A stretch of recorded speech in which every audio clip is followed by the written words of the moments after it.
Nah,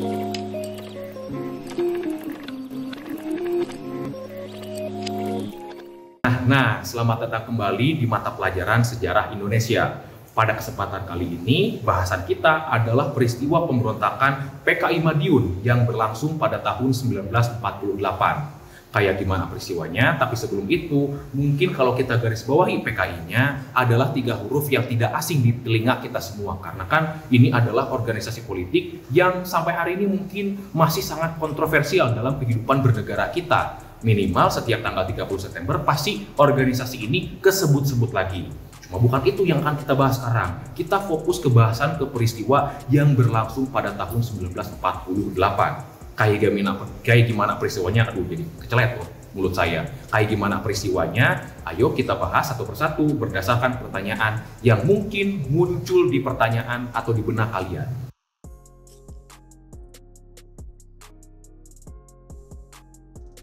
Sebab-sebab pemberontakan PKI Madiun pada tahun 1948 merupakan masalah-masalah yang sudah terjadi sebelum pemberontakannya meletus. Kalau kita teliti secara mendetil, tentu itu sangat banyak dan juga kompleks. Makanya kita sederhanakan saja menjadi 4 masalah utama yang sebut saja ya sebab-sebab pemberontakan ya. Yang pertama yaitu perselisihan antara Kabinet Hatta dengan Front Demokrasi Rakyat yang dipimpin oleh Amir Syarifuddin. Apa itu Front Demokrasi Rakyat? Ia adalah wadah yang mewadahi organisasi-organisasi haluan kiri di Indonesia saat itu. Di dalamnya ada Partai Sosialis yang dipimpin oleh Amir Syarifuddin, ada Serikat Organisasi Buruh Seluruh Indonesia yang disingkat SOPSI, ada PKI, yang mana PKI ini kelihatannya belum menjadi pemeran utama dalam peristiwa ini. Kemudian ada Barisan Tani Indonesia, ada Pemuda Sosialis Indonesia, dan juga organisasi-organisasi kiri lainnya yang terhimpun dalam FDR. Dan mereka menjadi gerakan oposisi melawan pemerintahan Hatta. Mereka punya tujuan untuk menjatuhkan Kabinet Hatta dari jabatannya sebagai pemerintah yang berkuasa. Tentu di sini masih dalam taraf cara-cara yang sah, menggunakan parlemen untuk menjatuhkan kabinetnya, belum menggunakan cara-cara yang di luar legalitas negara lah, istilahnya kayak begitu. Itu yang pertama. Kemudian yang kedua yaitu terbitnya kebijakan reorganisasi dan rasionalisasi yang diterbitkan oleh Kabinet Hatta. Reorganisasi dan rasionalisasi ini disingkat biar lebih mudah menjadi kebijakan RERA, yang mana tujuan dari kebijakan RERA ini adalah mengkerucutkan, mengurangi secara signifikan personil angkatan bersenjata yang dimiliki oleh Indonesia saat itu, yang jumlahnya mungkin bisa sampai 500 ribuan, itu pun yang tercatat. Loh, kenapa pengen dikurangin? Karena memang saat itu pemerintah RI sedang betul-betul kekurangan uang untuk dikeluarkan dalam berbagai bidang, salah satunya untuk biaya angkatan bersenjata. Ini kenapa bisa terjadi? Karena dalam perundingan Renville banyak wilayah RI yang dicaplok oleh Belanda, dan kemudian wilayah-wilayah ini adalah wilayah-wilayah yang sumber daya alamnya sangat bagus. Itu sehingga pemasukan devisa RI menjadi menurun drastis, tapi pengeluarannya tetap sama. Makanya kebijakan RERA ini diterbitkan. Jadi hanya disisakan saja nih personil-personil tentara yang dianggap memenuhi syarat dan betul-betul profesional. Dampaknya apa? Disinilah mereka-mereka yang didemobilisasi, artinya mereka diberhentikan dari tugas militernya, dikembalikan kepada kehidupan masyarakat sipil. Mereka kecewa dan sakit hati kepada pemerintahan Kabinet Hatta, dan nantinya mereka merapatkan barisan dan bergabung dengan FDR. Nah, di sini kan ada hubungannya nih dengan penyebab pertama dengan penyebab kedua, yang sakit hati bergabung dengan oposisi pemerintah. Dan kesatuan militer yang paling menentang kebijakan RERA ini adalah Divisi 4 Panembahan Senopati, karena memang di dalamnya pengaruh FDR itu sudah sangat kuat ya. Disinilah FDR mulai punya bibit modal pemberontakan, yaitu didekeng oleh kelompok bersenjata yang sakit hati. Itu yang kedua. Yang ketiga apa? Yang ketiga adalah krisis ekonomi setelah perundingan Renville disepakati oleh Belanda dan juga RI. Kenapa bisa begitu? Kan tadi saya sudah sebutkan nih, banyak wilayah RI yang dicaplok oleh Belanda, dan wilayah ini sumber daya alamnya sangat kaya. Berarti RI turun nih pemasukan devisanya secara signifikan. Banyak dari orang-orang yang tadinya tinggal di wilayah RI sebelumnya, tapi karena di perundingan Renville wilayahnya diserahkan, banyak yang melakukan migrasi ke wilayah-wilayah sisa RI. Nah, disinilah timbul krisis ekonomi. Dan kalau di tengah krisis ekonomi ini di mana harga sembako sangat mahal, kebutuhan-kebutuhan pokok yang naiknya mungkin bisa sampai 1000% kalau saya lebih-lebihkan. Itu sangat rentan terjadi kekacauan karena kan di tengah kelaparan, kemiskinan, orang-orang cenderung marah dan ingin berontak. Nah, itulah mengapa ini juga menjadi salah satu penyebab pemberontakan PKI Madiun itu bisa berlangsung. Yang ketiga, yang keempat apa? Yaitu datangnya salah seorang tokoh komunis kawakan kaliber yang sangat dihormati oleh orang-orang sosialis dan komunis yang bernama Munawar Musso dari Uni Soviet kembali lagi ke Indonesia pada tahun 1948. Karena kan sebelum Musso datang lagi, tadi saya sempat sebut nih, PKI kelihatannya belum menjadi pemeran utama dalam peristiwa ini. Karena memang saat itu PKI ibarat anak ayam yang kehilangan induknya. Bahkan Musso sendiri ketika datang marah-marahin PKI ini, wah gerakannya nggak jelas dan ruwet, makanya mandek di situ-situ aja. Dan disitulah Musso datang tidak dengan tangan kosong, tetapi membawa sebuah gagasan yang dalam buku-buku pelajaran sejarah disebut sebagai Jalan Baru Musso. Yang 3 gagasan utamanya adalah yang pertama, menyatukan gerakan komunis dan non-komunis ke dalam Partai Komunis Indonesia di bawah naungan PKI. Yang mana di sini FDR yang tadinya terdiri dari berbagai organisasi, anggota-anggota organisasi lain itu dipaksa untuk menjadi anggota PKI. Di sini kan ada penyatuan lah, peleburan istilahnya, itu yang pertama. Gagasan utama yang kedua yaitu menjadikan PKI sebagai partai tunggal yang berdasarkan ajaran Marxisme-Leninisme. Yang ketiga apa? Yaitu menyelaraskan gerakan komunis di Indonesia, menyelaraskan gerakan PKI dengan gerakan komunis internasional yang saat itu dipimpin oleh Uni Soviet melawan blok barat yang dipimpin oleh Amerika Serikat. Nah, dengan datangnya Musso ini dengan gagasan-gagasan yang ia bawa dan ia terapkan secara otoriter, kalau menurut bacaan-bacaan yang saya baca ya, entah itu dari bukunya Harry Poe, saya nggak tahu nih bener nyebutnya apa enggak namanya, yang judulnya itu Madiun Bergerak tahun 1948, kemudian ada buku Sejarah Nasional Indonesia, ya memang begitu, Musso menerapkannya secara otoriter lah begitu. Yang mana di sini karena Musso dengan gagasan-gagasannya sudah tidak ada jalan keluar lagi bagi kelompok kiri di Indonesia dengan pemerintah RI untuk berdamai dan kompromi satu sama lain. Karena bagi Musso tidak ada kompromi bagi gerakan-gerakan yang lembek di hadapan imperialis kapitalisme Amerika, itu bahasanya kelompok kiri saat itu. Makanya ujung-ujungnya adalah nanti melakukan aksi pemberontakan. Menjelang peristiwa pemberontakan PKI meletus pada tanggal 18 September tahun 1948. Di sini terjadi rangkaian peristiwa-peristiwa kerusuhan yang terjadi di beberapa wilayah sekitar ibu kota RI saat itu yang terletak di Yogyakarta. Kenapa ini penting untuk disebut? Karena rangkaian peristiwa kerusuhan ini yang sering disebut sebagai Wild West atau kekacauan di barat merupakan celah yang bisa diambil oleh pihak pemberontakan untuk melancarkan pemberontakannya. Seperti apa? Jadi begini, karena kan menjelang peristiwanya meletus di beberapa wilayah, misalnya di Langgu, kemudian di Solo, dan juga di Sragen kan terjadi kerusuhan. Yang mana kalau di sebuah negara, di wilayahnya ada kerusuhan, mau nggak mau melalui aparatnya, pemerintah harus berusaha meredam kerusuhan itu dong. Di Delanggu misalnya terjadi aksi massal pemupukan yang dilakukan kurang lebih sekitar 15.000 buruh yang dikoordinir oleh SOPSI, dan SOPSI saat itu kan tadi udah saya sebut masuk ke dalam FDR. Nah, ini berhubungan dengan penyebabnya.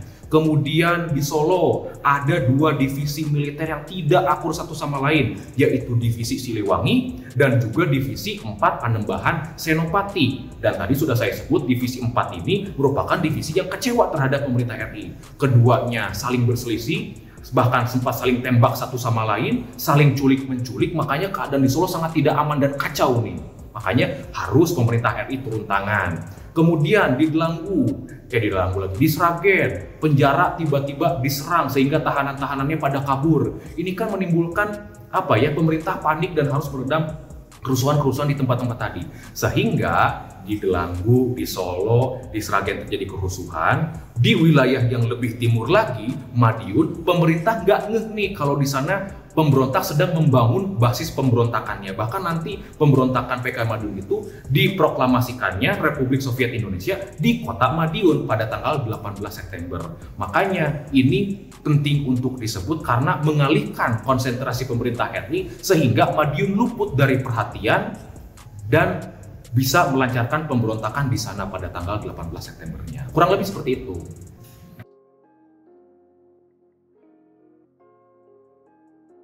Pada pertengahan September tahun 1948, di sini pihak pemberontak sudah mulai mempersiapkan aksi-aksi pemberontakannya dengan menempatkan kesatuan-kesatuan bersenjata yang mendukung mereka di sekitar kota Madiun. Tadi kan sudah saya sebut karena ada peristiwa Wild West di Dagu, Solo, dan juga Sragen, makanya mereka bisa mempersiapkan aksi pemberontakannya di Madiun karena pemerintah lagi fokus nih ketiga wilayah-wilayah tadi.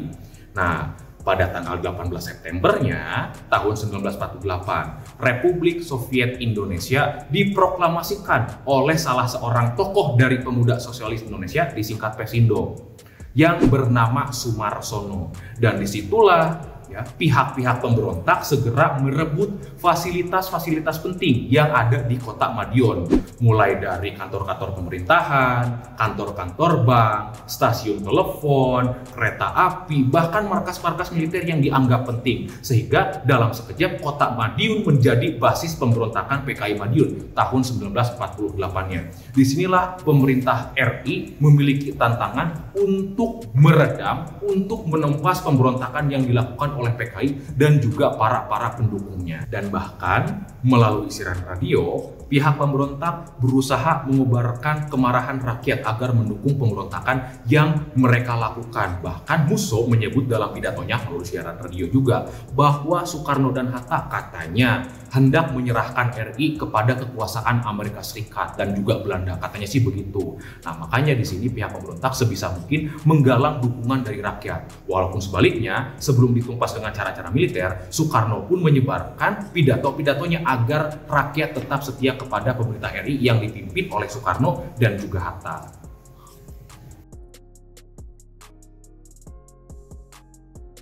Di tanggal 18 Septembernya kan Republik Soviet Indonesia diproklamasikan oleh Sukarno. Maka keesokan harinya, pada tanggal 19 Agustus, Kabinet Hatta segera melakukan upaya penumpasan. Yang pertama, di Yogyakarta misalkan, pihak-pihak yang dianggap terkait dengan pemberontakan itu ditangkap. Kemudian surat-surat kabar yang juga dianggap berpihak pada pemberontak itu diberangus oleh pemerintah RI. Dan pemerintah RI segera melakukan upaya penumpasan yang menggunakan kekuatan bersenjata. Untuk apa? Untuk merebut kembali kota Madiun. Yang mana di sini pemerintah RI mengerahkan brigade yang berasal dari divisi Siliwangi, brigade yang berasal dari divisi Jawa Timur, dan juga satu brigade dari, ya disebutnya brigade mobil polisi, mungkin kita akrab dengan Brimob hari ini. Tapi intinya itu yang saat itu yang bisa dikerahkan oleh pemerintah RI. Nah, dalam upaya merebutnya, kota Madiun itu direncanakan diserang dari dua arah, dari arah barat, dari arah timur.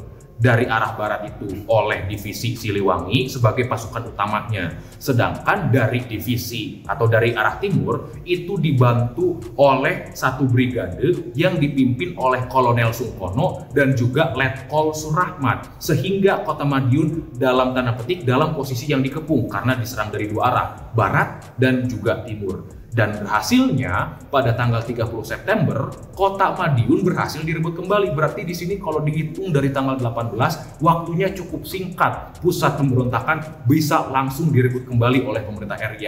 Coba aja lah nanti kalian hitung sendiri, 30 dikurang 18 itu berapa hari.